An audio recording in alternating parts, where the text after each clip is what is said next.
എല്ലാവർക്കും നമസ്കാരം. വളരെ അഭിമാനപൂർവ്വമാണ് ഞാനിവിടെ നിൽക്കുന്നത്.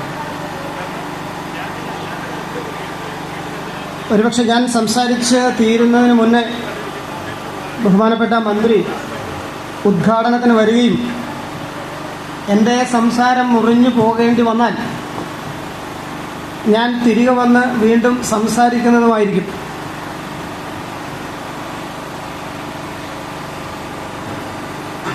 ഇന്ന് നമ്മുടെ പള്ളങ്കാർക്കും പ്രത്യേകിച്ച് നാട്ടകം പ്രദേശത്തും കോട്ടയത്തിന് തന്നെയും അഭിമാനമായി നമ്മളൊരു പുതിയ പേ വാർഡിൻ്റെ ബ്ലോക്ക് നമ്മളുടെ സ്ഥലത്ത് ഉയരുകയാണ്. ഈ ശിലാസ്ഥാപന കർമ്മത്തിൽ ഇവിടെ എത്തിച്ചേർന്ന് ഉദ്ഘാടന കർമ്മം നിർവഹിച്ച നമ്മളുടെ തിരുവഞ്ചൂർ രാധാകൃഷ്ണൻ സാർ, മുഖ്യ അതിഥിയായി വന്നിരുന്ന നമ്മുടെ MP Shri K Francis George sir, ഇന്ന് കേരളം മുഴുവൻ നാഷണൽ ആയുഷ് മിഷൻ്റെ നേതൃത്വത്തിൽ ഒട്ടനവധി, ഏതാണ്ട് ഞാൻ അറിഞ്ഞിടത്തോളം എത്ര കേന്ദ്രങ്ങളിലാണ് ഡോക്ടറെ? 72 കേന്ദ്രങ്ങളിൽ കേന്ദ്ര സർക്കാരിൻ്റെ പദ്ധതി കൂടിയായ നാഷണൽ ആയുഷ് മിഷന്റെ നേതൃത്വത്തിൽ ഒരു വലിയ വിപ്ലവം സൃഷ്ടിക്കുന്ന തരത്തിൽ കേരളത്തിൽ നടക്കാൻ പോകുന്ന ഈ ഒരു ആരോഗ്യരംഗത്തെ കുതിച്ചുചാട്ടം, അതിന് ഉദ്ഘാടന കർമ്മം നിർവഹിക്കാൻ കേരളത്തിൽ ദൗത്യമേറ്റെടുത്തിട്ടുള്ള ശ്രീമതി വീണ ജോർജ്, ഇവിടെ സന്നിഹിതയായിട്ടുള്ള മറ്റ് വിശിഷ്ട വ്യക്തികളെ doctor Sajith Babu sir, doctor KS പ്രിയ, മറ്റ് നിർവഹണത്തിൻ്റെ കാര്യത്തിൽ പദ്ധതി വിശദീകരണത്തിന് ഡോക്ടർ അജിത, ഇനി ഒരുപാട് പേരുണ്ട് എന്നുള്ളതാണ് ഞാൻ മനസ്സിലാക്കുന്നത്. അതിനെപ്പറ്റി പോയാൽ എൻ്റെ വാക്ക് വീണ്ടും മുറിഞ്ഞു പോകും. നമുക്കെല്ലാവർക്കും അറിയാം, ആയുർവേദം എന്നുള്ളത് കേവലം ഒരു ആരോഗ്യശാസ്ത്രം മാത്രമല്ല, അതൊരു ജീവിതശാസ്ത്രമാണ്. ലോകത്ത് ഏറ്റവും ആദ്യം ആരോഗ്യത്തെക്കുറിച്ച് ചിന്തിച്ച് ശാസ്ത്രീയമായ അവബോധത്തോടുകൂടി ആരോഗ്യത്തെക്കുറിച്ച് ചിന്തിക്കുകയും അതിനൊരു ദർശനം തയ്യാറാക്കുകയും അതിനൊരു ശാസ്ത്രം സൃഷ്ടിക്കുകയും ചെയ്തത് നമ്മുടെ ഭാരതമാണ്. അതിൻ്റെ പേരാണ് ആയുർവേദം എന്നുള്ളത്. നമ്മളെല്ലാവരും ഇന്ന് ലോകത്ത് നമ്മൾ പരിശോധിച്ചാൽ മനസ്സിലാക്കാൻ പറ്റുന്നത്, ഏറ്റവും പുരാതനമായിട്ടുള്ള ശസ്ത്രക്രിയ നടത്തിയ ശസ്ത്രക്രിയ ഭിഷഗ്വരൻ ആരാണ് എന്നുള്ളതിന് ഇന്നത്തെ മെഡിക്കൽ ശാസ്ത്രം പോലും അംഗീകരിക്കുന്നത് ചരകനെയും ശുശ്രുതനെയുമാണ് എന്നുള്ളത് നമുക്കറിയാം. ഒരുപക്ഷെ ഭാരതത്തിൽ അതിന് വേണ്ടത്ര പ്രചാരം കിട്ടുന്നില്ല. അതിൻ്റെ പിന്നിൽ രാഷ്ട്രീയവും മറ്റ് ഘടകങ്ങളും ഒക്കെ ഉണ്ട്.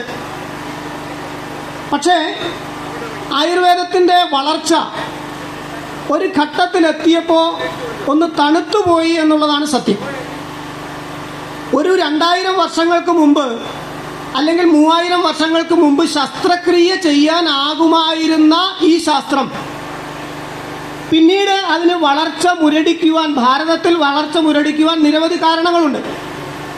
അതിൽ ഭാരതം ഒരു കാരണം എന്ന് പറയുന്നത്, ഭാരതം നിരന്തരമായി വൈദേശിക അക്രമികളെ ആക്രമിച്ച് നമ്മുടെ ശ്രദ്ധ പൂർണ്ണമായും സ്വാതന്ത്ര്യത്തെ നേടിയെടുക്കുക എന്നുള്ള ഘട്ടത്തിലേക്ക് എത്തിയിരുന്നു. വൈദേശിക ഭരണാധികാരികൾക്കെതിരെയുള്ള യുദ്ധത്തിൽ ഏർപ്പെടേണ്ടി വന്നു നമ്മുടെ പ്രതിഭകളായിട്ടുള്ള ആളുകൾ, ചിന്തകരായിട്ടുള്ള ആളുകൾ. നമ്മളുടെ കഴിവുകൾ മുഴുവൻ അത്തരം മേഖലകളിൽ ഉപയോഗിക്കേണ്ടി വന്നതുകൊണ്ട് ഇത്തരം ശാസ്ത്രങ്ങൾ അല്പം പുറകോട്ട് പോയി. പക്ഷേ 3000 വർഷം മുമ്പ് ശസ്ത്രക്രിയ ചെയ്തിരുന്ന കാലത്ത് നിന്നും കൃത്യമായ ഒരു വളർച്ചയാണ് ഉണ്ടായിരുന്നതെങ്കിൽ ഒരു സംശയവും വേണ്ട, ഇന്ന് ലോകത്തിലെ ഏറ്റവും നമ്പർ 1 ശാസ്ത്രയുക്തമായിട്ടുള്ള ചികിത്സാ രീതി ആയുർവേദമായിരുന്നേനെ. നമ്മുടെ ഭാരതത്തിൽ സ്വാതന്ത്ര്യത്തിന് ശേഷമെങ്കിലും അത് പുനരുജ്ജീവിപ്പിക്കണം എന്ന ആഗ്രഹത്തോടും ഇച്ഛാശക്തിയോടും കൂടിയിട്ടുള്ള ഭരണ സംവിധാനങ്ങൾ ഉണ്ടായിരുന്നെങ്കിൽ ഒരു സംശയവും വേണ്ട, ഈ കഴിഞ്ഞ 75 വർഷങ്ങൾ കൊണ്ട് ആയുർവേദത്തിന് ലോകത്തെ പിടിച്ചടക്കാൻ സാധിക്കുമായിരുന്നു. കഴിഞ്ഞ 10 വർഷങ്ങൾ കൊണ്ട് യോഗ എന്ന വിഷയത്തിൽ ലോകത്തിനുണ്ടായിട്ടുള്ള മാറ്റം നമുക്കറിയാം. കഴിഞ്ഞ 10 വർഷത്തിനുള്ളിൽ ആയുർവേദത്തിനുണ്ടായിട്ടുള്ള മാറ്റങ്ങൾ എന്താണ് എന്നുള്ളത് ഇവിടുത്തെ ഡോക്ടർക്കുൾപ്പെടെ അനുഭവഭേദ്യമാണ്. ഒരു സംശയവും വേണ്ട. ഇപ്പൊ കഴിഞ്ഞ കാലങ്ങൾ അത്രയും ഈ ഒരു വിഷയത്തിൽ ആയുർവേദം അല്ലെങ്കിൽ നമ്മുടെ പാരമ്പര്യ ചികിത്സാ പദ്ധതികളൊക്കെ തന്നെ ജീവിതവുമായി ബന്ധപ്പെടുത്ത് നമ്മുടെ നാട് നമ്മുടെ ആരോഗ്യത്തിന്റെ മാത്രമല്ല നമ്മുടെ ജീവിതത്തിന്റെ തന്നെ ക്വാളിറ്റി വർദ്ധിപ്പിക്കാൻ വേണ്ടിയിട്ടുള്ള വലിയ പരിശ്രമം കേന്ദ്ര സർക്കാരിന്റെ ഭാഗത്തു നിന്ന് ഉണ്ടാവുന്നുണ്ട്.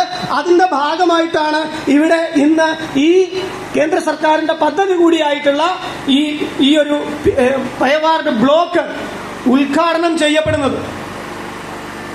നാഷണൽ ആയുഷ് മിഷൻ എന്ന് പറയുന്നത് കേന്ദ്ര സർക്കാർ പ്രോജക്റ്റാണ്, പദ്ധതിയാണ്.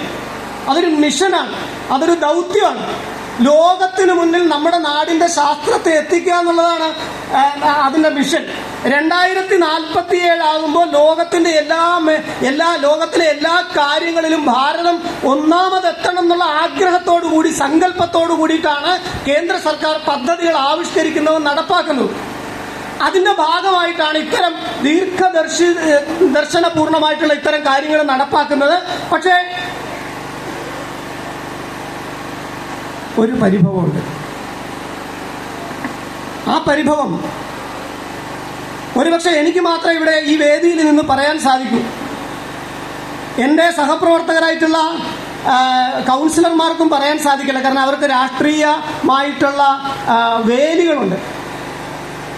ഉദ്യോഗസ്ഥന്മാർക്ക് പറയാൻ സാധിക്കില്ല, കാരണം അവർക്ക് ഔദ്യോഗികമായ വേലികളുണ്ട്. അവരുടെ കൈയും കാലും മാത്രമല്ല ബന്ധിച്ചിരിക്കുന്നത്, നാവും ബന്ധിച്ചിട്ടുണ്ട്. അതുകൊണ്ട് തന്നെ ഞാൻ ഇന്നലെ ഇവിടെ വന്നിരുന്ന ജില്ലാ കോർഡിനേറ്ററായിട്ടുള്ള ശരണ്യ സാറിനെ വിളിച്ചിരുന്നു. ഞാനൊരു 15 മിനിറ്റ് സംസാരിച്ചു. ഡോക്ടറെ നാവ് കൊണ്ട് ഒരു മറുപടിയും പറഞ്ഞില്ല. ഞാൻ ചോദിച്ച ചോദ്യം ഇത്രയാണ്: ഈ നാഷണൽ ആയുഷ് മിഷൻ 60%, 1 കോടി രൂപയിൽ 60 ലക്ഷം രൂപ നാഷണൽ ആയുഷ് മിഷന്റെ വകയാണെങ്കിൽ, ഇത് ദേശീയമായ പദ്ധതിയാണെങ്കിൽ, എന്തുകൊണ്ടാണ് ഇതിന്റെ ഒരു ബ്രോഷറിനകത്തു പോലും, എന്തുകൊണ്ടാണ് ഈ ബാനറിന്റെ പിന്നിൽ നമ്മുടെ മുഖ്യമന്ത്രിയുടെ ഫോട്ടോ വെക്കുന്നതിൽ ഒരു തടസ്സമില്ല? അത് വേണ്ടതാണ്. നമ്മുടെ ആരോഗ്യമന്ത്രിയുടെ ഫോട്ടോ പ്രദർശിപ്പിക്കേണ്ടത് അനിവാര്യമാണ്, ആവശ്യമാണ്, ഒരു സംശയവും വേണ്ട. പക്ഷേ കേന്ദ്ര സർക്കാർ 60% മുടക്കുന്ന 60 ലക്ഷം രൂപ ഈ കാര്യത്തിന് വേണ്ടി മുടക്കുന്നുണ്ടെങ്കിൽ അതിൽ പ്രധാനമന്ത്രിയുടെ ഫോട്ടോ എന്തുകൊണ്ട് വെച്ചില്ല എന്നുള്ളത് കേവലമായ ഈഗോ കൊണ്ട് ചോദിക്കുന്നതല്ല. ഇതിന്റെ പിന്നിലുള്ള ആസൂത്രണങ്ങൾ വെറും രാഷ്ട്രീയമാണ് എന്ന് പറയാൻ വേണ്ടിയിട്ടാണ്. വെറും രാഷ്ട്രീയമാണ്. പിത്തള രാഷ്ട്രീയം കാണിക്കാൻ വേണ്ടി നടത്തുന്ന ഇത്തരം കാര്യങ്ങൾ, നെറികേടുകൾ, അതിനെതിരെ ഞാനെങ്കിലും പറഞ്ഞില്ലെങ്കിൽ ഈ വേദിയിലുള്ള ആരും പറയും എന്ന് ഞാൻ വിശ്വസിക്കുന്നില്ല. അവർക്ക് പറയാൻ സാധ്യമല്ല.